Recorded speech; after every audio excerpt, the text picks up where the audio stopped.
Hello, I'm Waqar Rizvi, and this is Scope. In the first segment of today's show, we're going to discuss Myanmar, and this time we're going to continue to discuss what's happening there in Rakhine State. As we've known, of course, and spoken about many times in this show, we've spoken about how Rohingyas have been treated, especially in that state, and of course, across Myanmar as well. A lot of those Rohingyas have now escaped the country, certainly. But now we're also getting reports specifically coming out of the UN Special Rapporteur on the situation of human rights in Myanmar, Yang Li, who is now speaking about Rakhine Buddhist civilians who are also now being caught up in what the Myanmar army is calling the battle against the Arakan army as well. And now this is interesting because, as Ms. Lee then points out, it seems that Myanmar is now fighting against two ethnic groups in Rakhine, the Rohingya as well as the Rakhine Buddhists as well. And we're going to discuss that now further with our guests who are joining us. We're now joined by Nasir, who is a campaign and media relations coordinator at the Freed Rohingya Coalition. He's joining us now from Frankfurt. Joining us from Chicago this morning is Nasir Zakaria, who is the executive director of the Rohingya Cultural Center of Chicago. And joining us from Kuala Lumpur is Bridget Welsh, who is Senior Research Associate at Asia Research Institute at the University of Nottingham, Malaysia. Bridget, Nasir, and Nasir, thank you to all three of you for your time today. Bridget, let me start with you. What do you make of Ms. Lee's report about the Rakhine Buddhist civilians now also being caught up in this fighting between the Myanmar army and the Arakan army? She says that, these are also war crimes. It's interesting, isn't it, that the dynamics are not just necessarily Buddhist versus Muslim, that it's more complex than that? Well, it always has been. I think that you have a large group of Rakhine who have been, the fighting has been intensified over the last year. And this has escalated in the last few months involving not only the Rohingya community, but also the Rakhine majority in the Rakhine state, as well as the Myanmar military. Nasir, what are your thoughts about that? Because what does this then mean for the Rohingya as well? I mean, does this mean that the Rohingya and these Rakhine Buddhists will work together, or are there still tensions amongst them? The plight between the Rohingya and Rakhine are completely different. The Rakhine group, the Arakan army, they are seeking the greater autonomy. This is what officially they are saying, but unofficially they are seeking the independent country. The Rohingya are seeking the equal right, to restore the citizenship and the ethnic right. And we have, there are a small group called the Arakan Rohingya Salvation Army. They are claiming themselves they are working for the Rohingya, but they are inactive in the region. They are very smaller group, but unlike the Arakan Army is the very big group, and they have we have more than 10,000 troops, and they are well equipped with the modern weapons. So they have been fighting since late 2018 with the Myanmar military, and Rakhine civilians are targeted by the Myanmar military as usual, even in the other ethnic area like in Kachin and the Shan.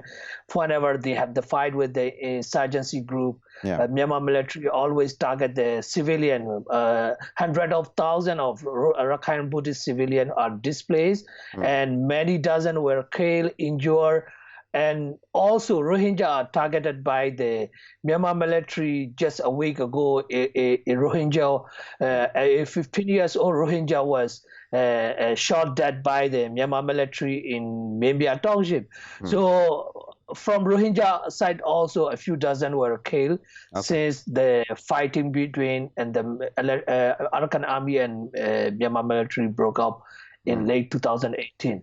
I think it is that there are so many problems between ethnic groups, as in from the government side in Myanmar, towards ethnic minorities in the country. Why are there those tensions playing out now? Well, this has been a long-standing issue since the Myanmar state was established. I mean, it goes back to the colonial period, and they have a lot of fighting among the border areas in the Kachin state, in the Karen state, and of course in the Rakhine. So this has been long-standing. But there are a number of critical factors that are more recent that actually help explain why the fighting has escalated. First of which is that the the intensification of the Rohingya and the Rakhine problem has, it's not just been the issue in terms of the Myanmar military. The fighting in the Rakhine state, in terms of the response to the military, has also been much stronger. So this has led to an escalation. Many of the ethnic minorities have joined forces. They've created a northern alliance. So this, of course, has become seen as a threat to the military, and the military has taken much more aggressive action. At the same time, during COVID-19, the military has escalated fighting. And in fact, you can see this intensification, not just in the Rakhine state, but in other parts of the country where fighting is taking place, in the Shan and the Kachin states as well. And this has to do a large part with the domestic politics in Myanmar, and that this is an election year, or if the election is held on time, and the military is positioning itself politically and using the issue of fighting to position itself within the domestic politics. And of course, this, has tremendous impacts on issues of human rights, and of course, the escalation of conflict in creating high levels of IDPs, and of course, making areas no-go areas as the fighting has been evolving. All right, so Nasir, I believe. Nasir, if you can hear me, tell me about what you make of the role of the Tatmadaw, the Myanmar military, right, and how powerful it is within the country. Do you think that the kind of power that it wields and the fact that it now has more powers because of the coronavirus, how dangerous is that for the country going forward? So now is in Burma is coronavirus is going problem. So is inside what happened is bad condition. It's like the one side is they show coronavirus, one side is they fighting in Rakhine state with a Rakhine group, and they fight government. Okay, let's go on with that. Nissan, tell me about the role of the military in the country at this point. As I said to Nasir as well, there is a concern that with coronavirus, the military now has the perfect distraction, right? It can do what it wants almost with the rest of the world, as well as even people within Myanmar distracted. The military has been ruling the country since 1962, so they are the most powerful institution inside the country. Although in 2011 they have handed over the power to the so-called civilian government, still the constitution is on their hand. 25% military are inside the parliament, and also the home ministry and the border affair and the immigration and other two ministry the military general are handling. So and also the Aung San Suu Kyi, the Nobel Peace Laureate and the de facto leader, she has been blaming this insurgency group recently, and she has praised this military. So military is still, they are in power, although they are not in the front line. If I have to talk about this coronavirus, in the country, they have very limited testing at this moment, and they can test the daily about 60 or 70. Later they have received some equipment from the China, and they have increased to about daily 350. Then a local company donated a machine brought from the Switzerland, and the same machine, the military has two, but they are working for military, so military only. They didn't share for the public. Now the military say they will share for the public. So the military have the for more than 50 million people in the country, they don't have such facility, but they are about the 500,000, but they have the facility, everything inside the military institution. So they have everything. They have the strong budget, and their manpower are strong, and they have been getting all the weapon or whatever they want from Russia and the China. So they are the most powerful until now. Okay, Bridget, now that we know the role, of course, of the military and have understood it there well, because of both of you, I'm trying to understand then at this point in time, going forward then, what does this mean for these war crimes, right, as Ms. Lee there has pointed out in her report? Because the war crimes were already spoken about, of course, when it came to Rohingya, and even in fact, Myanmar has admitted that to an extent, of course, when it carried out its own independent, quote-unquote, investigation into the crimes against Rohingya.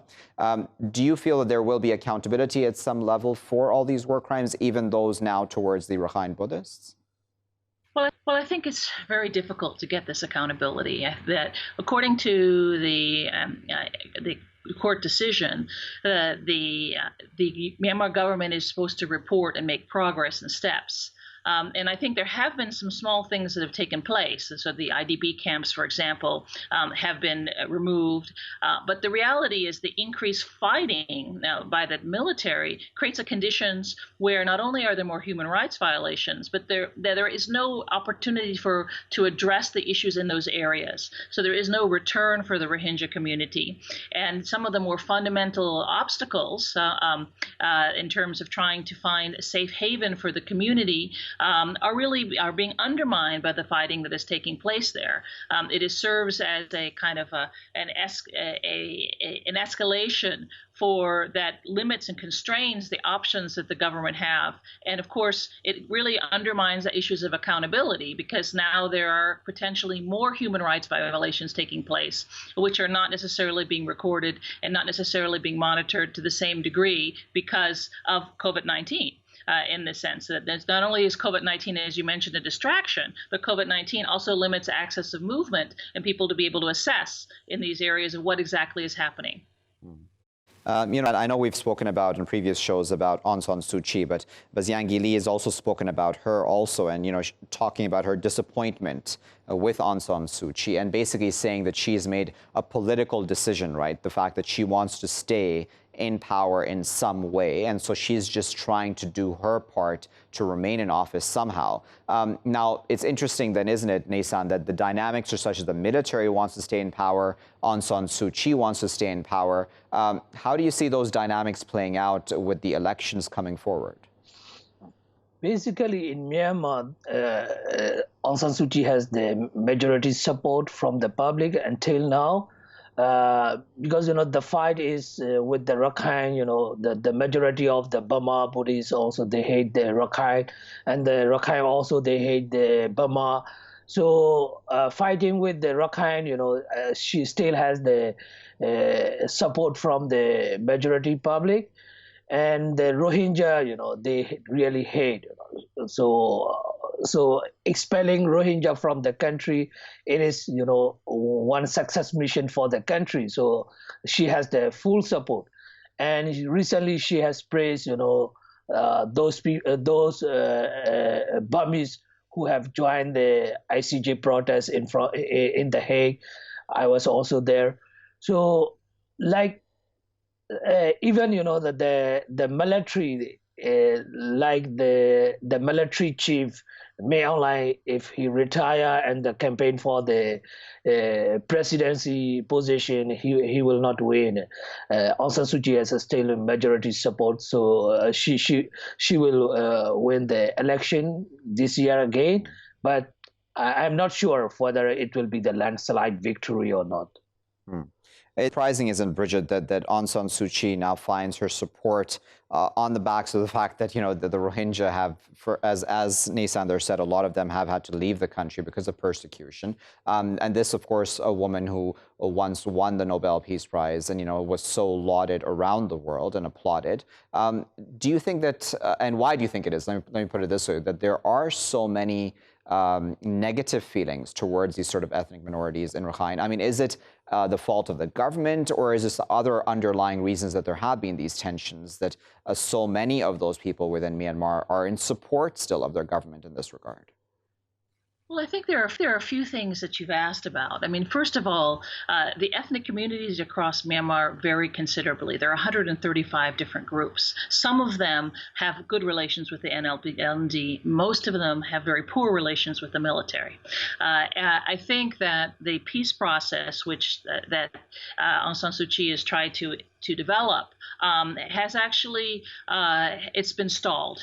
It's not moved forward very well, in part because there are very different and changing expectations. Also, there are lots of fragmentations within the ethnic minorities, and so this creates its own set of dynamic. One of the issues that's going to be in the next election will be how much ethnic community areas vote for ethnic community parties, and this will affect the balance of power. While I agree with Nasir earlier that the majority of the people in the Bama area, the Bama majority, will vote for Aung San Suu Kyi, and she probably will win most of those seats. That's not the case in the situation for the ethnic minority areas, at least at this particular juncture. Now, in terms of the Rakhine state as a whole has had very serious inter-ethnic issues involving the Rohingya and other communities, as well as the Rakhine majority, as well as the Burma people. Rakhine has a very different historical relationship with the center, and I think he was quite right earlier in speaking about how they have different sets of issues. One involves autonomy, and one's issues of basic rights. The Rohingya are not listed as one of the 135 groups in Myanmar. The government refuses to recognize them in issues of citizenship, and so their treatment has been, very significantly different because they don't see them as Burmese citizens in the country. While the Rakhine, while they're fighting with them, as they are with the Shan people and the Karen and the Kachin, among others, they are still actually seen within that particular citizenship group. And I think that the relationship with the Rakhine is different than that with the Rohingya, with the NLD. And most of the ethnic groups have very poor relations with the military. Okay. I think that, the solutions to address these different issues are somewhat different. And this is, it's not a sweeping element. And within the context of Burmese politics, the contestation is between the NLD and the military. And Myanmar society is very polarized over that. And so while from outside we see these two as groups the same, in fact, in terms of human rights issues and others, I think what Aung San Suu Kyi has tried to do is to put the blame on the military and to try to take less blame for herself. Okay. And of course, to sort of come out as the protector of the nation in terms of criticisms for outside. So she's actually challenging the military in its protector role. Now, it may not seem the same way because ultimately the human rights violations are ongoing and they're not being resolved. But there is a political dynamic that happens in many countries where militaries have power against civilian authorities. And I think her frame of reference is often sort of distancing herself from the military. And I think it's a little bit more different factions than would suggest from outside. This doesn't take away from the criticism that has been raised by the international community about her leadership, or should we say the lack of leadership on issues of human rights. All right, so a final word then, Nason, I'll give it to you. How does this affect the Rohingya, especially those who are outside the country, right? So, I mean, if we're talking about the Rohingya in Cox's Bazar or in other places who want to come back home, of course, under the right conditions, does any of this make a difference for them? As in, are they any closer to coming back? Because if those tensions still exist in Rakhine State, there is nothing for them to really come back to, is there? Of course, this fighting between the Arakan army and the military is a threat for us because, amid their fighting, a few dozen were killed and many were injured, many also displaced. So this is our concern. But if the government and the military want the ceasefire with the Arakan army, anytime they can go talk for the peace, or they can stop.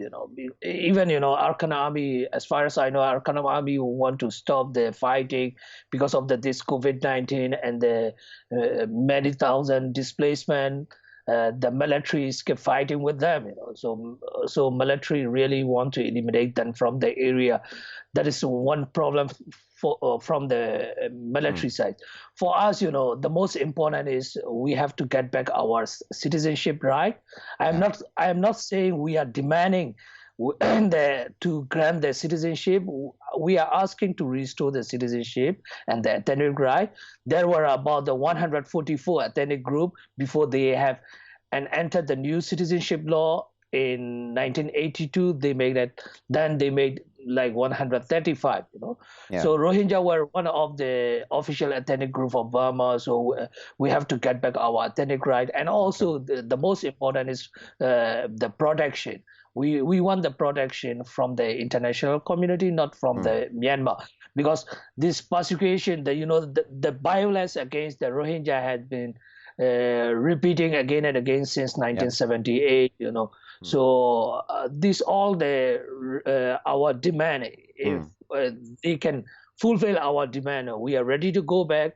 And unless if they don't if they don't provide any right, then we will never go back. We have to stay wherever we are, and we have to fight with this Burmese government and the military until we gain back our right. And one thing is, this military, they can still persecute us or the other ethnic minority.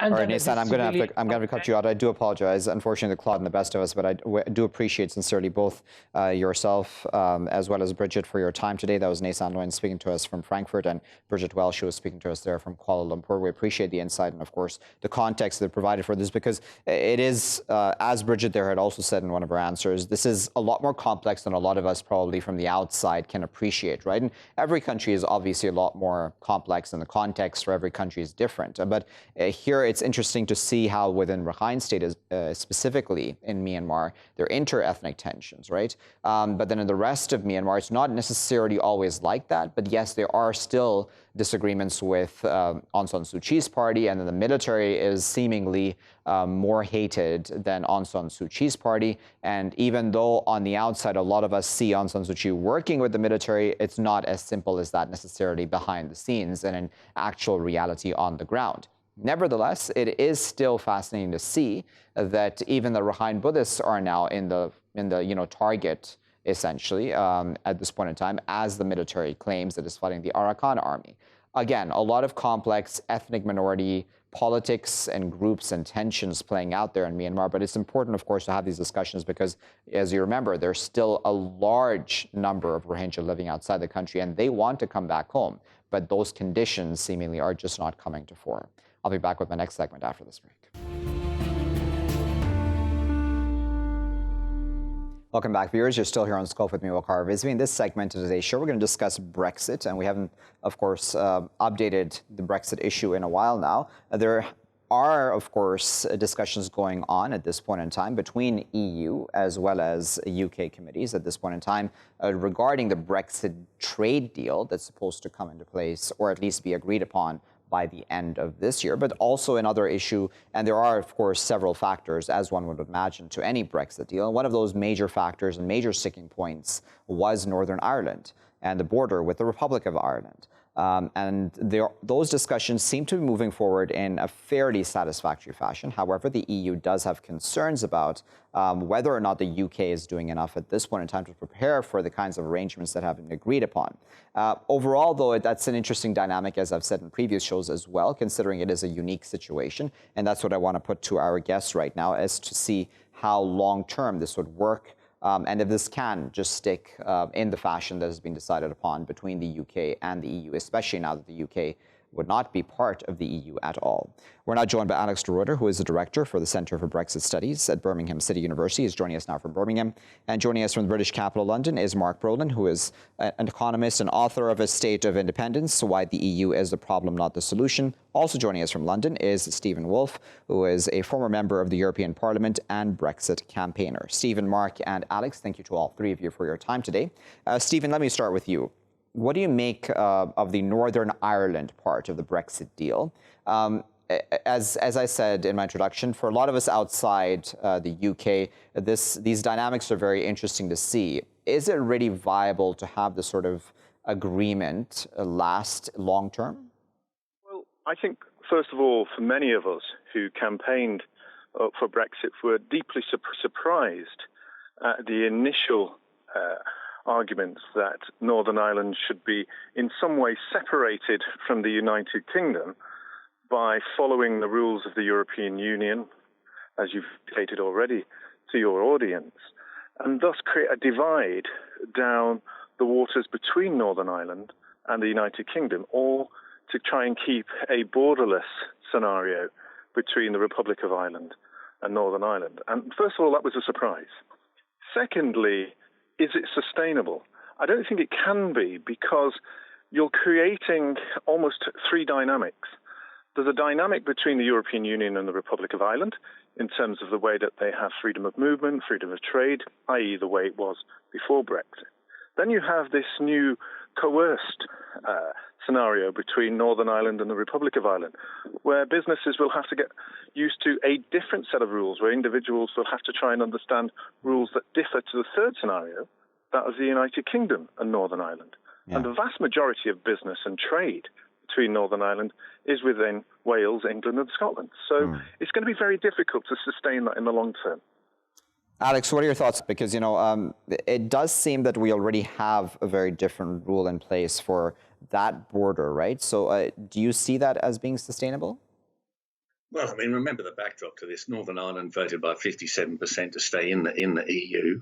Both sides, the EU and Britain, were signatories to agreeing to uphold the Good Friday Agreement on preserving no hard border in Northern Ireland. So whatever the economics of this may be, that the political backdrop is that a clear majority of the Northern Ireland populace wish to remain in the EU, and therefore the withdrawal protocol commits them to staying in the single market for goods and, of course, enforcing any EU customs rulings. So, yes, there's an economic cost, but it's the UK that's chosen to go down that route. Mark, what are your thoughts on that? Well, I agree with both what's said before, but I think we have a political issue and a practical issue.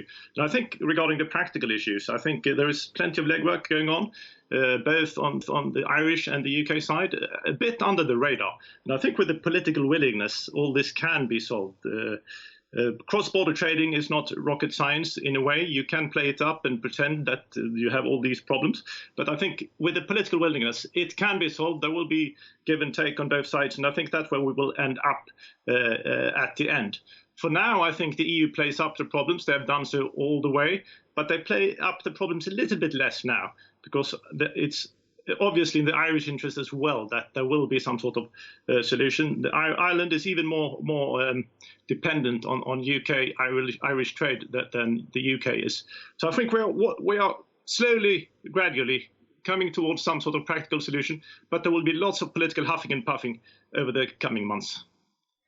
Stephen, for those of us who have looked at this issue for a number of days now, it's those tensions that have played out historically, of course I'm speaking, in that area. Do you think that that's what was in many people's minds, especially when it came to this deal that was set between the EU and the UK, specifically when it came to Northern Ireland, to try to avoid, of course, any of that happening again? And do you think that there was a better way to do that, to also maintain the peace, so to speak, and to come to a better deal? Because, it's hard to imagine that Northern Ireland would want more stringent checks at its border. Of course, there was always tensions between the Republic of Ireland and Northern Ireland. And those tensions obviously showed themselves in the Troubles that occurred over a period of time. And that was caused primarily by those who regarded of the need for a unified Ireland, in which Northern Ireland becomes part of the Republic of Ireland. So if those who in the Republic of Ireland, whether the Sinn Féin, who had electoral success recently, and the other political parties that feel that they can get a kind of political will from that, are going to use that historical aspect and the desire for a future unification as part of this deal. And the Northern Ireland Agreement, in some ways, many at the time said, this was an option for a softening of the Republic of Ireland and the Northern Ireland to enable the Northern Ireland one day to join that. So those tensions aren't going to go away. And that is why those who support a unified Republic of Ireland joining the Northern Ireland will use the border issue as an option to create further tension, further division between London and Northern Ireland, so that they can say, look, you have no option but to be one unified Ireland. That tension won't go away. That will always be there, whilst there are those who will not accept that Northern Ireland should remain part of the United Kingdom. Mm. So then, Alex, how one then appease Northern Ireland in this case? I mean, this sounds like it's really a lose-lose situation for Westminster, or am I looking at this very pessimistically? Well, look, I mean, don't forget that the withdrawal agreement also allowed for the Stormont Assembly to review these arrangements every few years. And, if they voted to leave the umbrella of the single market in effect and the customs union, then Northern Ireland could diverge. Of course, the price of that would be a hard border. But the future in those terms is very much in the hands of the Northern Ireland people. Don't pretend for a minute that this is something that's been foisted upon them by the EU or the Republic of Ireland. At the end of the day, it's their choice. That said, the real economic issue, of course, is going to be for the United Kingdom as a whole, which, if it doesn't agree to an extension of the transition period by the end of June, effectively is facing a no-deal scenario, and it will revert to World Trade Organization thresholds. And the other point to remember in this context, of course, is that, the UK government can rosily talk about, they think the odds of getting an agreement are good. They're not. And for the very simple reason that the capacity of the British state, as it is with the rest of the European Union, is being absorbed trying to combat the COVID-19 epidemic. It was always going to be an ambitious target to try and get a trade agreement in place with only months of negotiating time left before the outbreak of the coronavirus pandemic. Now, of course, if you ask me, in my opinion, that's practically impossible. Mark, it makes sense, doesn't it? Doesn't it make sense for the UK right now, for Boris Johnson to say, okay, listen, we're in an extraordinary situation right now. It's COVID-19. No one could see this coming, obviously. Maybe we should extend this so that we make all sensible, well thought out decisions instead of something rushed. What are your thoughts on that? That is absolutely a sensible argument, but you have the counter argument, which is also sensible, and that's saying that since trading has dropped so much anyway, it's not as important to have a trade agreement at this point. And if he would extend, he would also face having to pay more money to Brussels, money that could be used to fight COVID. So I think it's not as clear-cut as that. I think it goes to both ways. Stephen, what is on that? I mean, do you think that the end of the year is simply just unrealistic to have a proper deal in place? Really? Look, the governments have always had to face difficult scenarios in their history. I mean, one can look back at the World Wars, 1 and 2, and then you had practical issues during the Cold War, Korea, and other issues such as the Northern Ireland Troubles themselves. Now, all of them have different difficulties, different scenarios, and COVID is another one. But governments don't completely shut down. Yes, they rearrange and move ministers and business and all the vehicles of government to try and solve that issue, but it doesn't switch off the running of the country completely. And of course, you have a separate department that was already created to deal with the negotiations, then to deal with the practical issues afterwards. And whilst there will be difficulties, the actual fact of negotiating, the individuals involved in that, they haven't been moved. They still have the knowledge and the experience to carry on. Now, has the EU moved their staff? No. Their staff that was involved in the negotiations are still dealing with it. They've not been moved on to the EU's response to COVID because that's gone down to nation states who are dealing with that. So the individuals are there, the experience is there. Are the timings difficult? Sure. But they should not push that back, the date of this, when all the work that's been done so far would result in a waste and give an opportunity for those who really seek to stop Brexit all of one more opportunity that they've been told by the people, we're going to push on, let's push on, and let's not have any more mistakes. Okay, Alex, if our worst case scenario is WTO rules automatically coming into play, why would that and how would that be a bad thing? Well, I mean, if we take the government's own analysis in the pursuit of a purported trade agreement with the United States, which, by the way, I don't think would come into effect anytime soon, but for argument's sake, assume that it did. The government's own analysis suggests that it would only add 0.16% to UK GDP. The same analysis suggests that a limited free trade agreement with Europe would detract by about 7%, and no deal would detract by about 9%. So clearly the gains to be made from a trade agreement with the US are largely illusory. So there is that issue. The second issue is that no one is yet talking on either side about leaving with no deal. the official stance of the UK government, if you believe it, is that it still wants a trade agreement with Europe. If it still wants a trade agreement with Europe and it wishes to have negotiating objectives, then it needs to publish those and give them to the other side to scrutinise so they can actually have a legal text to form a meaningful discussion on. The UK continues to hold out against some kind of adherence to a common fisheries policy, which I think, frankly, is stupid, given that 70% of UK fish is exported to the rest of Europe and would face tariffs in the event of no deal, quite significant.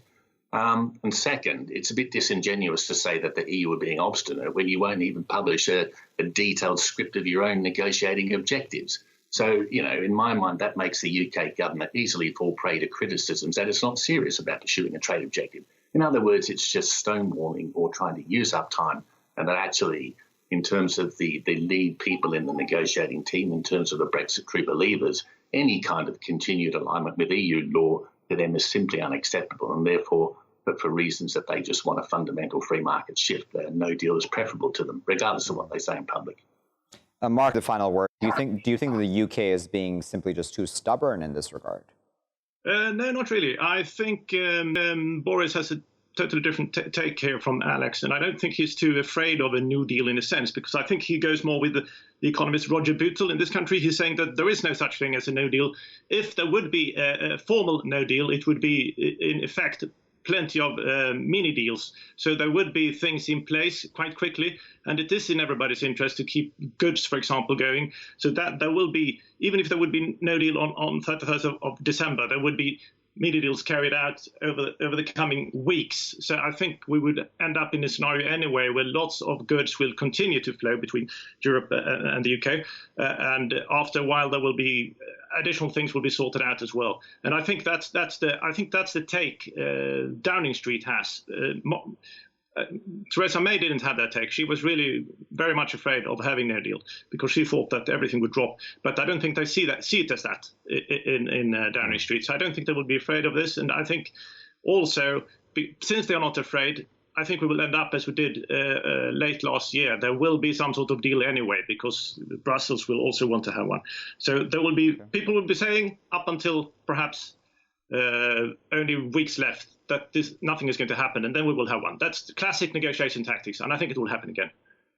Very well. There's a final word, but of course we appreciate all three of our guests for their time and of course their context. That was Alex speaking to us from Birmingham, and Mark and Stephen, who are both speaking to us from London. We appreciate, of course, the context they provided the discussion. We've tried to give you, all points of view in this, because there are those, who are very concerned, as Alex pointed out, about this end of the year deadline for this trade deal specifically.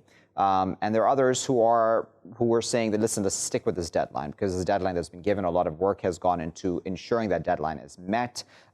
Boris Johnson, at least publicly, his government says they do want a deal. However, no deal would still somehow work out, at least in their minds. Would WTO rules coming into play be that bad? What about the fisheries, as Alex pointed out? There are a lot of issues, as one would expect, certainly, in such a messy divorce, with the UK having been part of the EU for so many years. That sort of divorce would always be complicated, wouldn't it? And then, of course, on top of that is the Northern Ireland issues and the historical tensions that exist in that region, which, as Stephen there pointed out, the likes of Sinn Féin and others in the Republic of Ireland very much can use to try to create and stir up tensions and talk again once about a completely united Ireland in that region. I'll leave it there for now. I've been Waqar Rizvi. Thanks for watching.